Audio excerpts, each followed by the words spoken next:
Hello दोस्तों, नमस्कार, प्रणाम। हमारा चैनल आशा भोजपुरी में आप लोग के स्वागत बटुए। आज हम सुनावे जात बानी बहुत सुंदर विवाह गीत।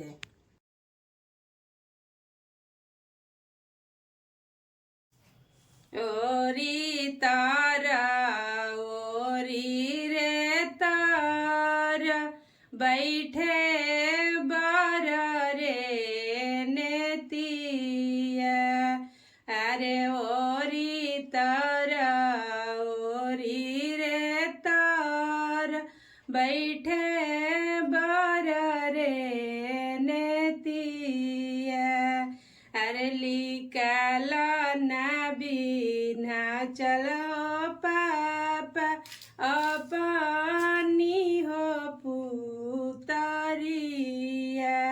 अरे लिकाला ना बिना चलो पापा अपनी हो पुतरिया।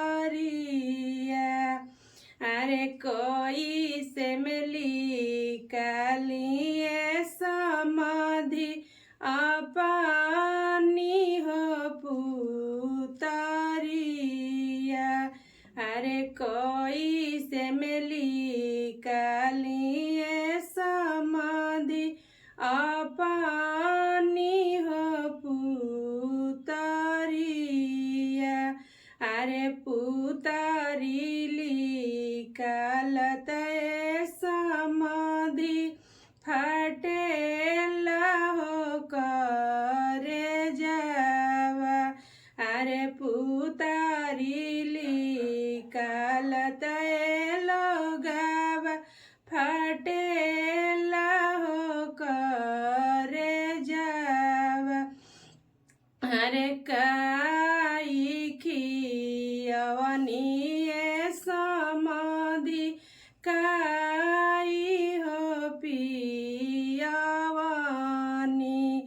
अरे काई खियवनी समाधि काई हो पियवनी।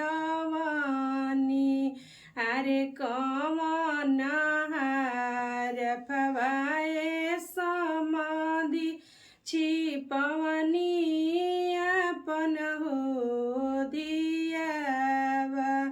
अरे कमन हार फवाए समाधि छिपवनी अपन हो दियावा। अरे दूधवा पियवनी समाधि खोआ हो खियवनी। अरे दूधवा पियवनी समाधि खोआ हो खियवनी। अरे सोने के महलिया समाधि छिपवनी अपन हो दियावा। अरे सोने के महलिया समाधि छिपवनी अपन हो दियावा। अरे सोने के सहार फवाए समाधि छिपवनी अपन हो दियावा।